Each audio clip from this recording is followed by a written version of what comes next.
Add a new dimension to the world around you. Listen, learn, and find out why. We love Hakka. 多学一种语言，多开一扇视野。现在就让我们一起加入客家风情，大家来讲客家吧。Hey yo, what's up? It's time for another Hakka lesson right here on ICRT. Hello， 你好，大家好，我係 Alice 彭。Hello, 你好，大家好，我係 Joseph Ling。叮叮叮叮叮，叮叮叮叮叮。你做乜？因為最近搖滾樂 rock and roll rock music is very very very popular in Taiwan now. 懂流行就是很流行嘛，对不对？对，像说最近有很多这个乐团 Linkin Park 联合公园，对，这种是摇滚乐嘛。那其实我一直很好奇，其实有很多朋友问我说，对啊，你们有时候会介绍那个哈卡的音乐啊等等之类。哈卡有摇滚乐吗？有啊。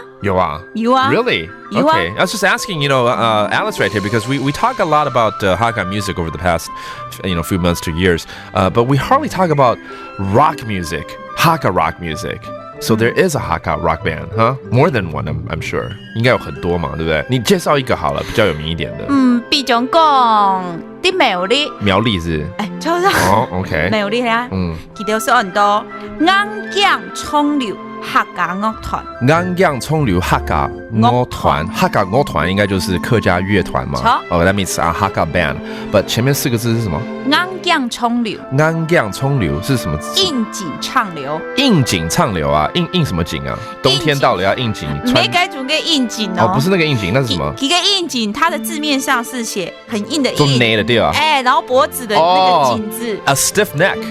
其實就係客家嘅兩種啱鏡嘅精神，就是刻苦耐勞型的。Okay. So the rock band has a very interesting name. It actually is 硬景就是硬的脖子哈。那这个叫做 stiff neck。这样感觉好像受伤了，你知道吗？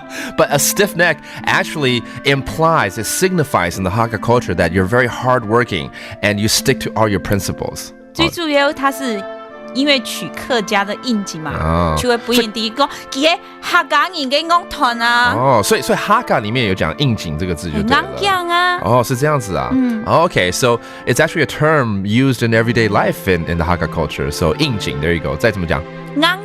啱鏡沖流客家樂團。Okay, so I guess Hakka could be very rock as well. So go check it out, and hopefully there'll be more rock music we can introduce on the air right here on ICRT. And that does it for today's lesson. 什麼大家？俺只say張來了。客家風情由行政院客家委員會獨家贊助。We Love Hakka has been brought to you by the Executive Yuan's Council for Hakka Affairs.